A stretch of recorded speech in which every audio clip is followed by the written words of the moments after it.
नमस्कार दर्शकों, यह कहानी लगभग 500 साल पहले की है, जब हिंदुस्तान में तुर्की और मुगल साम्राज्य की हलचल मची हुई थी। उस समय राजपूत अपनी धरती और धर्म की रक्षा के लिए संघर्ष कर रहे थे। ऐसे ही उथल-पुथल भरे समय में राजस्थान की पवित्र भूमि पर 1498 ईस्वी में मारवाड़ रियासत के कुड़की गांव में एक महान भक्त मीराबाई का जन्म हुआ। माना जाता है कि एक राजकुमारी होते हुए भी मीराबाई ने अपना जीवन भगवान श्री कृष्ण की भक्ति में समर्पित कर दिया। हर साल शरद पूर्णिमा पर मीराबाई जयंती मनाई जाती है। लेकिन क्या आप जानते हैं कि उनके जीवन में जो चमत्कार हुए, उनके पीछे असली शक्ति किसकी थी? श्री कृष्ण की भक्ति करते हुए मीरा जी को मोक्ष प्राप्त हुआ या नहीं? यह आज भी एक बड़ा सवाल बना हुआ है। और उससे भी बड़ा रहस्य, क्यों एक राजकुमारी होते हुए भी मीराबाई ने संत रैदास जी, जो समाज में अछूत माने जाते थे, को अपना गुरु चुना?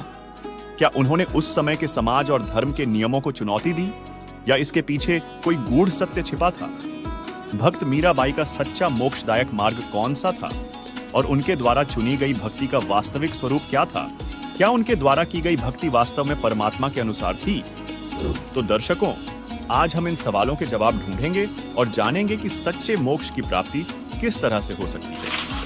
सवाल नंबर 1, मीराबाई, जिन्हें समाज में श्री कृष्ण जी की परम भक्त के रूप में जाना जाता है, उनकी भक्ति यात्रा ने उनके जीवन को किस तरह बदला?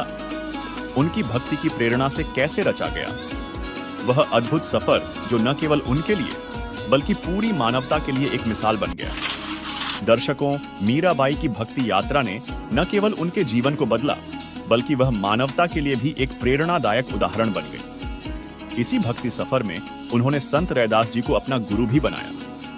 मीराबाई की गाथाएं आज भी गूंजती हैं और उनके भक्ति गीत हर हृदय में ईश्वर के प्रति प्रेम को जागृत करते हैं। लेकिन क्या आप जानते हैं कि वास्तव में भक्त मीराबाई की आध्यात्मिक कहानी कुछ और ही है? तो आइए जानते हैं मीराबाई के आध्यात्मिक सफर की वास्तविक कहानी।